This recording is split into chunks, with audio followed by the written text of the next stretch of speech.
Well दोस्तों, so now आज yes हमारी GST last topic revision series में डिमांड एंड रिकवरी का पहला सेशन पार्ट 1 हमने ऑलरेडी देखा। नाउ पार्ट 2 जो है ओके डिमांड एंड रिकवरी का सेशन अभी फटाफट खत्म करते हैं और चलिए आगे की प्रोविजन फटाफट डिस्कस कर लेते हैं। सो दोस्तों शुरू करें। ओके चलिए यहाँ पे देखिएगा, अगर आपको याद होगा तो हमने ओके लास्ट पार्ट 1 में 73 74 हमने देख लिया, सेक्शन 76 की जो नोटिस है हमने यहाँ पे देख लिया, एज वेल एज यहाँ पे ओके सेल्फ असेस टैक्स होगा तो वो सिचुएशन में आपके ऊपर पेनल्टी कैसे लगेगी, ओके ये डिस्कशन हमने देखा। नाउ चलो आते हैं सेक्शन 75 पे। सेक्शन 75 क्या कहता है? Determination of tax related general provisions. मतलब क्या, तो जब आप सेक्शन 73 74 या 76 की जब भी नोटिस दोगे, डिमांड ऑर्डर दोगे, यानी ऊपर आप डिटर्मिनेशन ऑफ टैक्स करोगे तो वो सिचुएशन में आपको क्या जनरल प्रोविजन ध्यान में रखनी है। तो 13 बातें आपको ध्यान रखनी है जब भी आप शो कॉज नोटिस और डिमांड ऑर्डर इशू करोगे। ओके इसमें से कुछ बातें बहुत इंपॉर्टेंट है, आपको याद रखना बहुत जरूरी है। इसके ऊपर एमसीक्यू क्वेश्चन या कोई ओके यहाँ पे केस स्टडी बेस्ड क्वेश्चन पूछे जा सकते हैं। तो सेक्शन 75 में कौन सी 13 बातें आपको याद रखनी है? तो पहला, पीरियड ऑफ स्टे।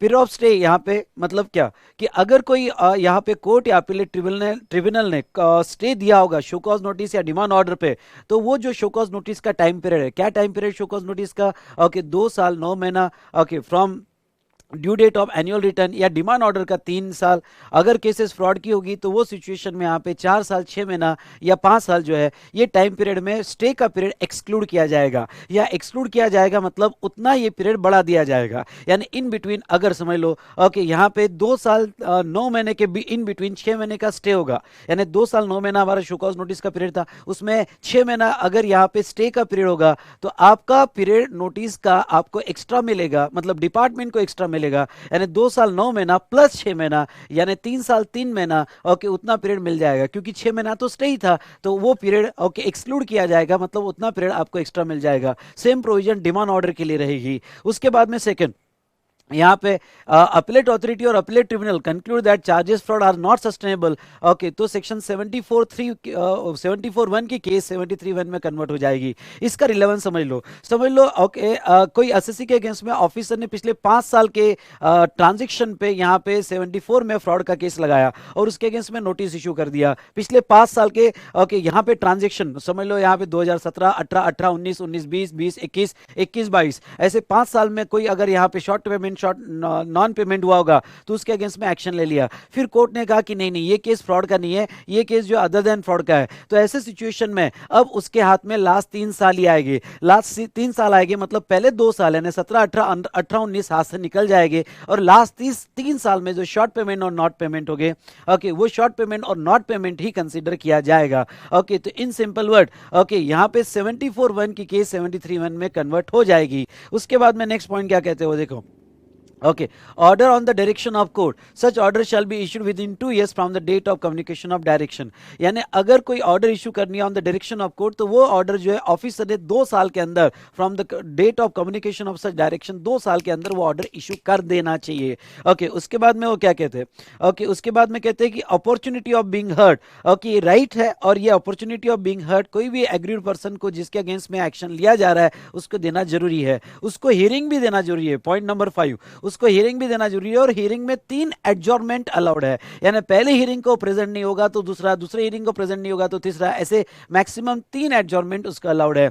ओके जब भी ऑर्डर आएगी फिर वो 74 की ऑर्डर हो, 75 की ऑर्डर हो या 76 की ऑर्डर दोस्तों, तो वो ऑर्डर जो है यहाँ पे स्पीकिंग ऑर्डर होगी। What do mean by speaking order अगर आप पूछोगे तो स्पीकिंग ऑर्डर मतलब यहाँ पे सभी क्लियर फैक्ट्स और ग्राउंड के साथ वो ऑर्डर दी जाएगी। ओके पूरे डिसीजन क्लियर हो गए, ग्राउंड्स क्लियर हो गए, फैक्ट्स क्लियर हो गए और उसके बेस पे वो ऑर्डर दी जाएगी। उसके बाद में 7 नंबर का पॉइंट बहुत बहुत बहुत इंपॉर्टेंट है। वो कहते हैं कि जब भी आप डीओ फाइनल करोगे वो 74 हो 75 हो सॉरी 73 हो 74 हो या 76 हो, जब भी आप डिमांड ऑर्डर फाइनल करोगे तो एक बात का आपने जरूर ध्यान रखना और वो है डिमांड ऑर्डर में जो अमाउंट होगी वो आपके शो कॉज नोटिस से ज्यादा नहीं होगी। यानी डिमांड ऑर्डर की अमाउंट जो है बेटा यहाँ पे जो शो कॉज नोटिस है उस उतनी अमाउंट का या उससे कम अमाउंट का ही लिया जाएगा। Very important point, point number 7। उसके बाद में पॉइंट नंबर 8, पॉइंट नंबर 8 कहते हैं कि if appellate authority, appellate tribunal और court modify the amount of tax, यानी कोर्ट ने अगर समझ लो केस कोर्ट में गई और उसमें अगर अमाउंट ऑफ टैक्स मॉडिफाई कर दिया गया तो अकॉर्डिंगली जो है इंटरेस्ट और पेनल्टी भी मॉडिफाई कर दिया जाएगा।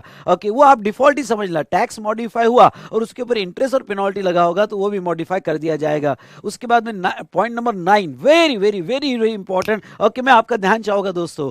ओके, तो पॉइंट नंबर 9 क्या है? पॉइंट नंबर 9 है कि आपका इंटरेस्ट मैंडेटरी इंटरेस्ट होगा, मतलब आपको जो भी इंटरेस्ट लगाया जाएगा मैंडेटरी इंटरेस्ट होगा, फिर वो शो कॉज नोटिस में या डिमांड ऑर्डर में कहा हो या ना कहा हो। बहुत सी बार जब department show cause notice issue करता है तो उसमें इंटरेस्ट डिस्क्लोज करना भूल जाता है, लेकिन वो भूल गया इसका मतलब ऐसा नहीं है कि उसमें इंटरेस्ट आपको आपके अगेंस्ट में इंटरेस्ट नहीं लगाया जाएगा, इंटरेस्ट तो आपके अगेंस्ट में लगाया ही जाएगा।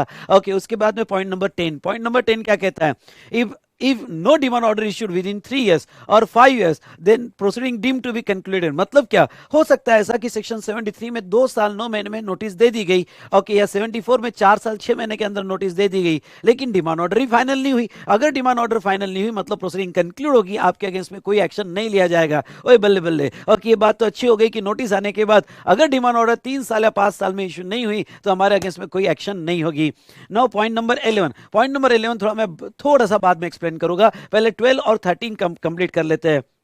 पॉइंट नंबर 12 क्या कहते हैं? देखो, if any amount self assess, okay, और वो अमाउंट सेल्फ असेस और उसका इंटरेस्ट आपने नहीं दिया, ओके, ख्याल रहे ये बहुत इंपॉर्टेंट पॉइंट है, कोई भी अमाउंट आपने खुद सेल्फ असेस किया जिसका रिटर्न दिया है पर टैक्स पेमेंट नहीं किया है, ओके, या इंटरेस्ट होगा तो उसके अगेंस्ट में आपको कोई नोटिस नहीं आएगी, मतलब 73 74 का एक्शन आपके अगेंस्ट में नहीं होगा, डायरेक्ट रिकवरी का एक्शन होगा। इससे एक बात ख्याल में आती है कि 73 74 की एक्शन तब होगी जब वो अमाउंट आपने सेल्फ असेस नहीं की हो, आई रिपीट, आपने सेल्फ असेस नहीं की हो और ऑफिसर ने ढूंढ के निकाली हो। अगर कोई भी अमाउंट, सेक्शन 75 कहता है कि कोई भी अमाउंट आपने सेल्फ असेस किया है, ओके, और वो रिटर्न में दिया है और वो रिटर्न में देके आपने पैसा पे नहीं किया, प्रैक्टिकली थोड़ा इंपॉर्टेंट है क्योंकि आपका, ओके सॉरी, प्रैक्टिकली थोड़ा बहुत ये इंपॉसिबल है। क्यों? क्योंकि आपका रिटर्न जो है सबमिट ही नहीं होता है विदाउट पेमेंट। तो उन्होंने क्या सिचुएशन ली है? उन्होंने ये सिचुएशन ली है कि आपने रिटर्न तो भर दिया पर पेमेंट नहीं किया, तो डायरेक्ट रिकवरी एक्शन 79 में होगी। ऐसा प्रैक्टिकली थोड़ा इंपॉसिबल है पर प्रोविजन दिया है तो आपने पढ़ लेना चाहिए। ओके, और लास्ट में अगर सेक्शन 73 74 में पेनल्टी इंपोज कर दी गई, सुनिएगा ध्यान से, सेक्शन 73 74 में पेनल्टी इंपोज कर दी गई तो इस एक्ट में बाकी कोई भी सेक्शन में पेनल्टी नहीं लगेगी, ओके, नहीं लगेगी। और हमने ऑलरेडी तो देखा ही है, ओके, अगर मेन कल्प्रिट को, जो मेन एग्रीड पर्सन है, एग्रीड नहीं कहूंगा, जो मेन पर्सन है जिसने टैक्स इवेजन किया है, ओके, उसको अगर पेनल्टी नहीं लगाया तो उसको सपोर्ट करने वाले को भी माफ कर दिया जाएगा, ओके, या उसने 73 74 में पेनल्टी पे कर दिया तो उसके सपोर्ट करने वाले को भी माफ कर दिया जाएगा। ओके, तो ख्याल रहे, ओके, यहाँ पे ये 13 पॉइंट थे बेटा, ये 13 पॉइंट हमने डिस्कस किए। अब मैं 11 पॉइंट जो है, पॉइंट नंबर 11 जो है आपको यहाँ थोड़ा एक्सप्लेन कर देता हूँ।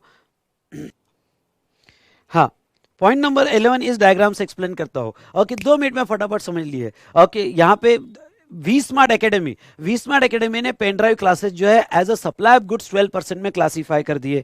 ओके, लेकिन ऑफिसर उससे सेटिस्फाइड नहीं था, जो भी जुडिशनल ऑफिसर था उसने कहा नहीं नहीं, ओके, पेन ड्राइव ये तो गुड्स नहीं है, ये सर्विस है। ओके, उसने शो कॉज नोटिस 73 या 74 के अंडर में इशू कर दी। ओके, उसने डिमांड ऑर्डर में कहा, ओके, नोटिस भी इशू कर दी और डिमांड ऑर्डर में कहा कि नहीं ये सप्लाई ऑफ सर्विस है और वो 18% में जाएगा। वी स्मार्ट एकेडमी ने उसकी अपील फाइल की और वो अपील जो है अपीलेट अथॉरिटी के पास गई। नाउ ओके, यहाँ पे हुआ क्या? यहाँ पे हुआ ये बेटा कि अपीलेट अथॉरिटी का डिसीजन वी स्मार्ट एकेडमी के फेवर में आ गया और कहा कि ये सप्लाई ऑफ गुड्स है। ओके, यहाँ करेक्शन कर लेना, ये सप्लाई ऑफ गुड्स है, एसओजी है और 12% में क्लासीफाई कर दिया जाएगा। ओके, तो बल्ले बल्ले यहाँ पे अच्छी बात होगी कि नाउ अपीलेट अथॉरिटी ने ओके फेवर में डिसीजन दे दिया, पर डिपार्टमेंट यहाँ रुका नहीं, डिपार्टमेंट ने उसको आगे और अपील फाइल किया अपीलेट ट्रिब्यूनल के पास। ओके, तो नाउ अपीलेट ट्रिब्यूनल के पास केस पेंडिंग थी। ओके, तो ये अपीलेट अथॉरिटी से केस अपीलेट ट्रिब्यूनल के पास गई। इन दौरान क्या हुआ? इन दौरान देखो दूसरी एकेडमी जो थी, दूसरा एकेडमी XYZ एकेडमी, इसने देखा कि वी स्मार्ट एकेडमी ने ओके यहाँ पे जो है सप्लाई ऑफ गुड्स में क्लासीफाई किया और 12% में यहाँ पे ओके जीएसटी रेट लगाया और नाउ अपीलेट अथॉरिटी का डिसीजन भी वी स्मार्ट एकेडमी के फेवर में है। तो उन्होंने भी क्या है, उन्होंने भी बिना पूछे 12% में क्लासीफाई कर दिया। ऑफिसर ने कहा अच्छा, वी स्मार्ट एकेडमी की देखा देखी आप भी करते हो और 12% में क्लासीफाई करते हो। ऑफिसर ने उसके अगेंस्ट में भी नोटिस इशू कर दिया, लेकिन बेचारा ऑफिसर कुछ कर नहीं सकता। क्यों? क्योंकि पहला जो अपील था वो उसके अगेंस्ट में है और आगे जो है अपील पेंडिंग है। ओके, नोटिस तो इशू करके रख दिया विद इन टाइम लिमिट में भी 2 साल 9 महीने के अंदर उसने नोटिस इशू करके रख दिया, लेकिन अब वो ऑर्डर नहीं फाइनल कर सकता क्योंकि उसके जुडिक्शन का कमिश्नर अपील का डिसीजन उसके अगेंस्ट में है। तो वो वेट कर रहा है कि अपीलेट ट्रिब्यूनल क्या कहता है। अगर अपीलेट ट्रिब्यूनल का डिसीजन जो आएगा उसके बेस पे फिर वो XYZ को भी नहीं छोड़ेगा और वी स्मार्ट को भी नहीं छोड़ेगा। तो ऐसे सिचुएशन में क्या हुआ, ओके उसने वेट किया और अपीलेट ट्रिब्यूनल का डिसीजन आया कि नहीं नहीं नहीं, ये सप्लाई ऑफ गुड्स नहीं, ये सप्लाई ऑफ सर्विस है, और डिपार्टमेंट की तो बल्ले बल्ले हो गई। ओके डिपार्टमेंट यहाँ पे कि यस 18% में अब तो वी स्मार्ट को नहीं छोड़ूंगा, लेकिन what about XYZ academy, XYZ academy के अगेंस्ट में ओके उसको अब डीओ फाइनल करना है क्योंकि नोटिस तो ऑलरेडी वो इशू कर चुका है, डीओ फाइनल करना है। पर ओके एक प्रॉब्लम आ गया, और प्रॉब्लम क्या आ गया कि डीओ का जो टाइम पीरियड था 3 साल वो खत्म हो गया। वो खत्म हो गया तो ये ऑफिसर, ओए अबे यार मैं तो अपीलेट ट्रिब्यूनल का डिसीजन का वेट कर रहा था ओके वी स्मार्ट एकेडमी के अगेंस्ट में, लेकिन इधर टाइम पीरियड खत्म हो गया। तो लॉ क्या कहता है, सेक्शन 75(11) क्या कहता है, ओके ये ऑफिसर को कहता है तू डर मत, ओके जितना टाइम पीरियड अपीलेट अथॉरिटी से अपीलेट ट्रिब्यूनल के बीच में गया, जितना भी टाइम पीरियड इसके बीच में गया वो तेरे 3 साल कैलकुलेट करने के लिए, यानी डिमांड ऑर्डर के 3 साल कैलकुलेट करने के लिए एक्सक्लूड किया जाएगा। एक्सक्लूड किया जाएगा मतलब उतना पीरियड और एक्स्ट्रा मिल जाएगा। ओके सुनिए, एक्सक्लूड किया जाएगा मतलब उतना पीरियड और एक्सक्लूड किया जाएगा। तो सेक्शन 73(11) कहता है कि अगर केस अपीलेट ट्रिब्यूनल की डिपार्टमेंट के अगेंस्ट में है पर उसके हायर अथॉरिटी की फेवर में है, या अपीलेट ट्रिब्यूनल का उसके डिपार्टमेंट के अगेंस्ट में है पर हाई कोर्ट का फेवर में है, या हाई कोर्ट का अगेंस्ट में है सुप्रीम कोर्ट का फेवर में है, यानी एक अगेंस्ट में और सुपीरियर अथॉरिटी का फेवर में, तो इन बिटवीन जो टाइम पीरियड गया वो टाइम पीरियड डीओ के इसके लिए एक्सक्लूड कर दिया जाएगा। आई होप ये रिवीजन में आपको समझ में आया होगा और इतना ही मैं समझा सकता हूं। ओके वापस आते बेटा हमारे रिवीजन में, यहां पे चलिए। तो अब ये सेक्शन 75 के 13 पॉइंट्स हमने देख लिए। सेक्शन 77 ये कहता है कि अगर आपने रॉन्गली टैक्स दिया होगा, रॉन्गली मतलब आपने CGST SGST देना चाहिए था IGST दे दिया, या IGST देना चाहिए था ओके CGST SGST दे दिया, ओके तो ऐसे अगर आपकी गड़बड़ हो गई तो ऐसे सिचुएशन में जो भी आपका एक्चुअल टैक्स आता है मतलब IGST वगैरह वो देना पड़ेगा और CGST SGST का आपको रिफंड मिल जाएगा। ओके तो यहाँ पे सिंपल उन्होंने कुछ बस इतना ही कहा है कि सेक्शन 77 में ओके जो एक्चुअल लाइबिलिटी आपकी एक्चुअल लाइबिलिटी CGST और SGST की होगी तो वो आपको पे करना पड़ेगा, और गलती से आपने IGST पे किया होगा तो उसका आपको रिफंड मिल जाएगा।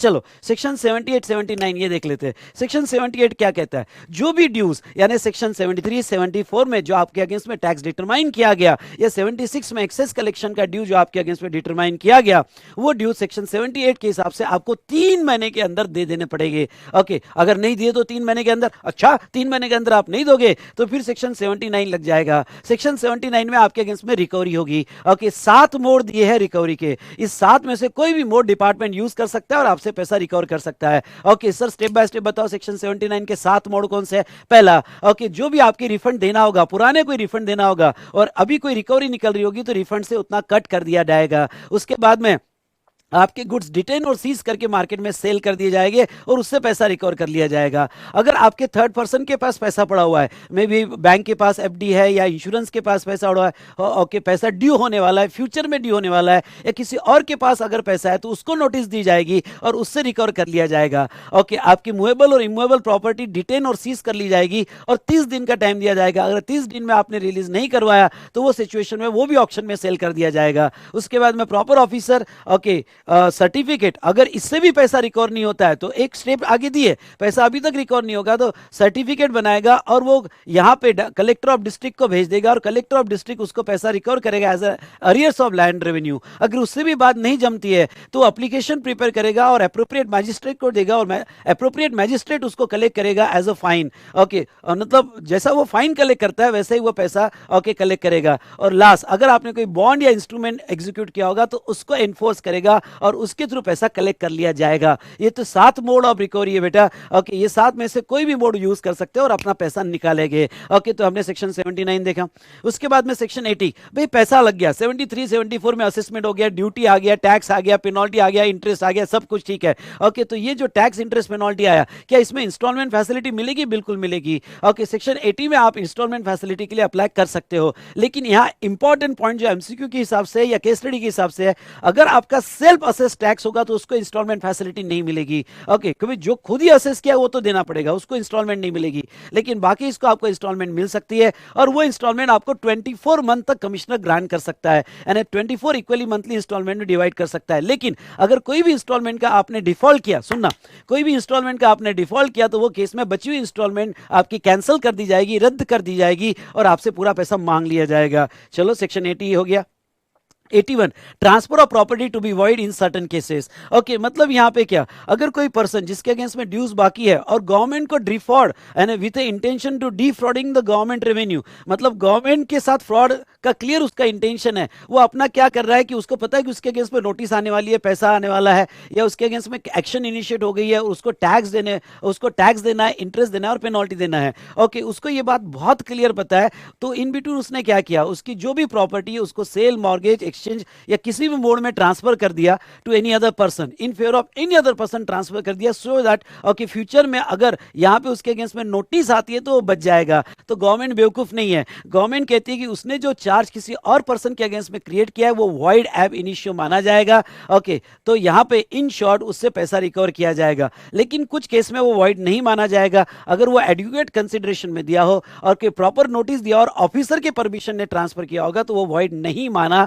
जाएगा। उसके बाद में सेक्शन 82 क्या कहता है, okay, the tax to be first charge on the property, मतलब जब भी कोई यहां पे जीएसटी की रिकवरी होगी तो वो असेसी, वो जो टैक्स पेयर है, टैक्स पेयर की प्रॉपर्टी पे पहला चार्ज जीएसटी डिपार्टमेंट का होगा। Okay, subject to provision of insolvency and bankruptcy code 2016, मतलब आईबीसी कोड 2016 जो है इसको ध्यान में रखते हुए ओके, अगर किसी पहला चार्ज किसी का माना जाएगा तो जीएसटी वहां का माना जाएगा for collection of dues, interest and penalty against the tax payer. Okay, उसके बाद में वो क्या कहते हैं, उसके बाद में सेक्शन 83 बेटा, section 83 provisional attachment to protect the revenue, मतलब कोई भी प्रोसीडिंग इनिशिएट हुई होगी, मे बी बेस जजमेंट की सेक्शन 62 में, या फिर ओके यहाँ पे अनरजिस्टर्ड पर्सन की best judgement assessment, summary assessment section 64 में, या इंस्पेक्शन, सर्च और सीजर, या फिर 73, 74 का कोई भी प्रोसीडिंग इनिशिएट हो चुका है।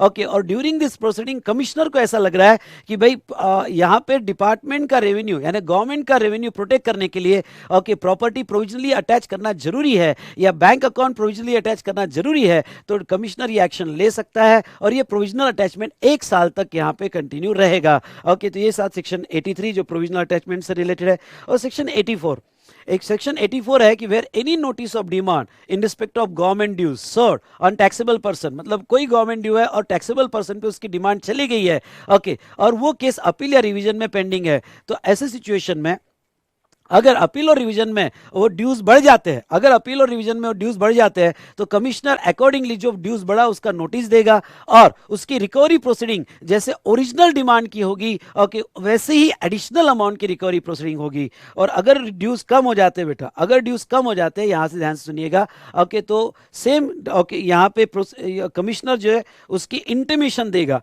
देखो बढ़ जाते हैं तो उसकी नोटिस देगा, ओके कम हो जाते हैं तो उसकी इंटीमेशन देगा कि ड्यूज कम हो जाएंगे, मतलब उसको रिफंड तो मिलेगा और उसकी प्रोसीडिंग जो है ओके जो अर्लियर प्रोसीडिंग होगी अकॉर्डिंगली ओके यहाँ पे वो प्रोसीडिंग कंटिन्यू की जाएगी, वो फ्रेश प्रोसीडिंग नहीं होगी। थोड़ा समझाना मुश्किल है शॉर्ट में, लेकिन सेक्शन 84 एग्जाम के हिसाब से भी इतना इंपॉर्टेंट नहीं है बेटा। ओके, तो हमने इतने सेक्शंस देखे यहाँ पे, तो पार्ट 1 डेफिनेटली आपको पसंद आया होगा और ये पार्ट 2 में बचे हुए सेक्शंस हमने देख लिए। इसमें बेटा आप एग्जाम के हिसाब से सेक्शन 75, उसके बाद में 78, 79 जो मैंने समराइज करके दिया और प्रोविजनल अटैचमेंट ओके ये जो है यहाँ पे पढ़ के जाना। ओके, इस तरह से हमने पूरे सेक्शंस डिमांड और रिकवरी के यहाँ पे खत्म किए। आई होप आपने ये रिवीजन एंजॉय किया होगा और डेफिनेटली जब आप ये चार्ट अपनी चार्ट की प्रिंट आउट निकाल के रखोगे तो आपको पढ़ना बहुत आसान होगा बेटा। मैंने बहुत एफर्ट्स किए इसके पीछे, तो चलिए ओके और ऐसी रिवीजन आती रहेगी। ओके, कोशिश करूंगा मैक्सिमम चैप्टर्स के आपको रिवीजन दे सकूं, specially last topic of revision. Okay, आप तो डिमांड कर ही रहे, पर मैं ओके यहाँ पे ये चार्ट भी बना रहा हूँ बेटा और कोशिश उसको समराइज भी कर रहा हूँ और आपके सामने प्रेजेंट भी कर रहा हूँ। So thank you to all of you.